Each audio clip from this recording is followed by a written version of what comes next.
All right. Welcome, everybody, to another episode of the Mind of Mando. Actually, I don't think this is even going to be an episode. It's just more of a little small update. First things first, I'm the realist. Nah, I'm playing. For any Iggy Azalea fans, I'm not even a fan. I just know that reference from like 2012. Anyways, as you can see, I'm literally talking to you in the camera right now. I don't know if you can see the reflection in my glasses. See that circle right there? This camera comes with like a ring light built in. Check it. Bam, bam. Off, on again. And then you can see my screen. You can see that I'm like speaking to myself and everything. Actually, it's a little too harsh. Let me turn it down. There we go. Back to the yellow. Yeah, I made a move and I just got myself this webcam. It's not really that expensive, which is pretty chill. But it took me a while to get it because there's other stuff I wanted to get. I wanted to get my sound bar. I wanted to...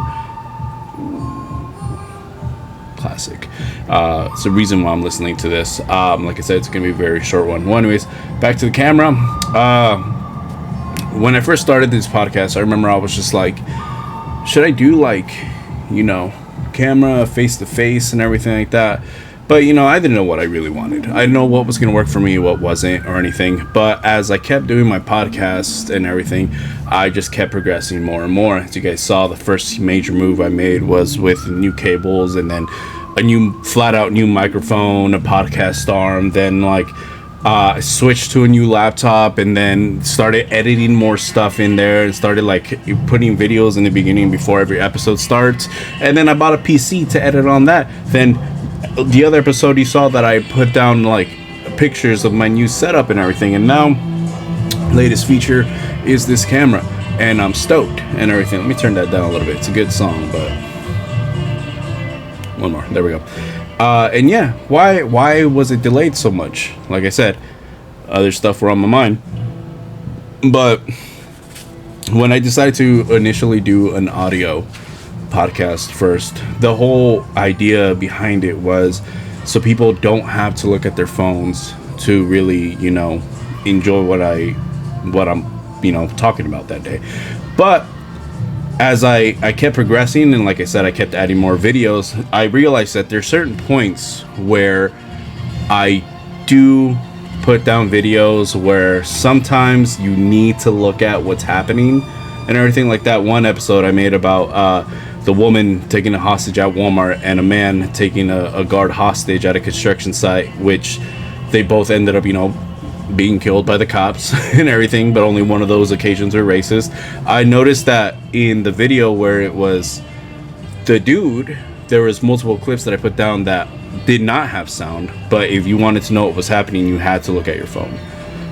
So I was just like, well, I'm already getting people out here looking at their phone anyway, so let me just do this. That, and also my buddy's girl, his wife, was just like, why doesn't he do videos on his stuff? And I was just like, I don't have the means to do so, but now I do. So I don't know. I don't think this is going to be a permanent thing. Maybe there's going to be some episodes where I switch to just a regular photo or whatever. Regardless, now that I have this going on and everything, I'm still going to put my new episodes on Spotify. So like I said, if you guys want to turn off your phone or turn off the screen while still listening, you'd be able to do that with Spotify if you don't feel like paying for YouTube Premium, Let me put this up a little bit. It's a little more quiet. Back to, now to the music. Why am I listening to this Western style music and everything? One, it's nice. I feel like Western music needs to really be more mainstream. I don't know. It's just something about looking at that era. I'm not trying to romanticize it, but I'm just saying it's like it's called the Wild West for a reason, because there were laws, but how are you going to be able to really enforce those laws? It was so much easier to stop crime. It was so much more difficult to stop crimes back in those days than it is now with cameras and computers and audio and everywhere. Things that we take for granted today would have been a game changer if we took it back to those times. Well, anyways, part of the reason, aside from me rambling on, is because of this. You can see that. Blood Meridian by Cormac McCarthy. I'm starting to read this book. It's actually very good. Really, really good. It's revered as possibly one of the best, if not the best, piece of American literature. Now it got loud, so let me turn it down a bit. Okay. If not the best American literature ever created in the history of United States literature. And honestly, it's a page turner. It's really good page turner. And like I said, it talks mainly about like takes times in the Wild West, like outlaws, natives versus like the Americans and everything like that. But it goes in such gruesome and graphic detail on things that, you know, has happened in that area. And I know with things like this, like Blood Meridian, you guys pick up this book and read it. It does embellish and everything, but the embellished parts are so believable because of how just detailed there are and everything.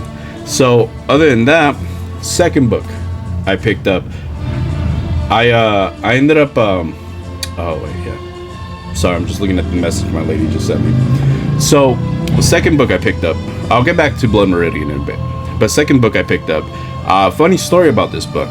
I remember my sister, the one who's just a year older than me, she was always a grade above me and everything. I remember when she started high school and I was still in 8th grade, she would come home complaining about this book, complaining about her English class, because like, this book is so boring, so dull, I hate this book, I don't want to read it, we're supposed to read it during our class, yada yada, write a paper, this and that. And I was just like, by the way she was speaking about this book, I thought terrible, just absolutely terrible, you know. So when I got into 9th grade, surprise, surprise, I got her teacher, and she brought out this exact book. But when I started to read it, I don't know, maybe I'm more into like reading than she is or anything, but when I started to read it,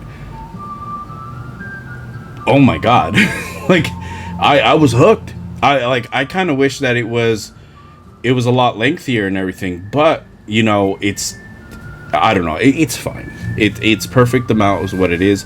The book I'm talking about is George Orwell's Animal Farm. This is the 75th anniversary of it. It's a really great read. They made I think in the 50s they made an animated movie about it, but then like later on in the years, like either 90s or early 2000s, I don't know, I gotta research it, they made a live action movie of it also.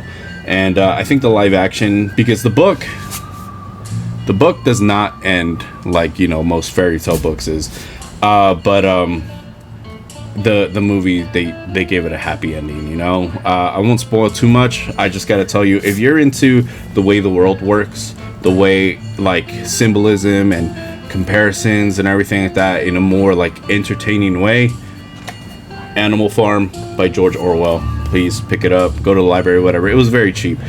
Other book I read, I'm just doing a review of books. Another book I read, I think I read this either in elementary school or middle school, but it was the original cover. I read the book actually before I even knew that a movie was made up from the book, and that book is by S.E. Hinton, The Outsiders. That's you know, what's his name? Very, very good book. Oh my god. The struggles between two groups of people. I'm sorry, this window's open, let me close it. The struggles between two groups of people, two different classes of people, the socius, the very rich, privileged, high-end youngsters who wanted to form a gang, and the greasers. We all know the greasers. We watched the movie Grease, although that was more of a fancy musical. But the real greasers, the working class people, the people that you wouldn't like, you know, dream of having your daughter be with or anything like that, who are just tired of being disrespected. They're like, you know what, we deserve respect and we're gonna get it any means necessary. It's just, and on top of that, the aesthetics are pretty cool. Flannel, working in auto shops, you know, just leather jackets and all that stuff. I like it. You know, I don't think I could ever pull off that greaser look though. Apparently I could pull off the biker look, so I'm just like, you know what, maybe I should buy my motorcycle. Anyways, last book that I'm gonna go through right now. They did make a movie out of this one. Same author as Blood Meridian. It's Cormac McCarthy's The Road and everything. The Road. I read that it was a very good book, very great read. They made a movie out of this book and everything. This author just has had hits after hits, and The Road, like I said, made into a movie, and just it received incredible reviews, praise, and everything. He made. I don't know if you guys are familiar with this author, but he wrote another book that is an instant classic that has just been loved by the masses, and just an iconic name. And you guys may know that book as and movie as No Country for Old Men. So, it's three great books. The only thing is this: unlike The Road and unlike No Country for Old Men, oh, that's my guitar. Oops. Blood Meridian is so graphic, is so detailed in the horrors and the gruesome acts of that time period that they haven't made the movie. This is the only book he wrote, Blood Meridian, that did not get its own movie because of just the nature of this book, but still one of the best reads you can have. So yeah, so 4 books: The Road, Outsiders, Blood Meridian, and Animal Farm. I honestly recommend picking all these up. Other than that, as for me, I'm doing good, all right. Got switched from mornings back to afternoons, and just have to get used to it again. But in the end of the day, I wake up just 2 hours later than what I usually do. So instead of 5 a.m. at 7 or 7:30, get up, work out, and after workout, take a shower, just make myself breakfast. I either sit here, podcast, play some ESO. I started playing Elder Scrolls Online again. So fun. Or just relax. Just relax, clean, or relax, and wait till I start work, because I get everything I want to do done in the morning and have that window of relaxation. Then when I'm done relaxing and I go to work, that's all I have to focus for the rest of the day. It's just finish up the workday, and I get to come home, be with my woman, have dinner ready, and then we go to bed. And then I could do the same thing the next day. Like I said other episodes back, I have a lot planned for myself. I'm currently working on those goals every single day, and I hope by the end of the year, the beginning of the next one, life is gonna change a lot for me. But that's really about it. I have nothing else to say. I do have other topics to talk about workplaces in general. Of course, a lot of my topics stem from what I'm experiencing myself, and the topic I want to talk about is one of those cases.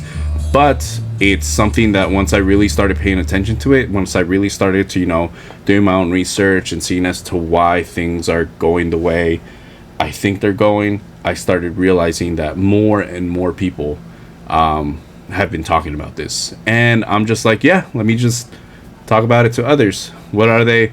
Well, like I said before, quiet quitting, but there's a new term. It's been out recently, and I think it's called career cushioning, which is one of the dumbest things that employees are being told it's shameful if you do, which is basically, how is it? Crap. Yeah, while you're working, looking at other career opportunities while you're working your job, or while you're currently employed at a place.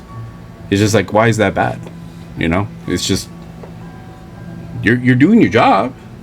Why are you mad that someone's doing their job and looking somewhere else to work? Why do you think your employees are looking for another place of employment while they're working for you? Could it be the environment, the employers, the coworkers, the hours, or maybe one of the most obvious answers, the pay? The pay. Is it the pay? Most likely it's the pay. Why? What? I don't know. I'm gonna get too into this. I don't have much time. So, like I said, this is just an update episode. Other than that, yeah. Well, thank you all for joining me right now. And I don't know. That's really about it. All right. Well, take care of yourselves. Take care of each other. Make sure to look both ways before you cross the street. And I will see you next time.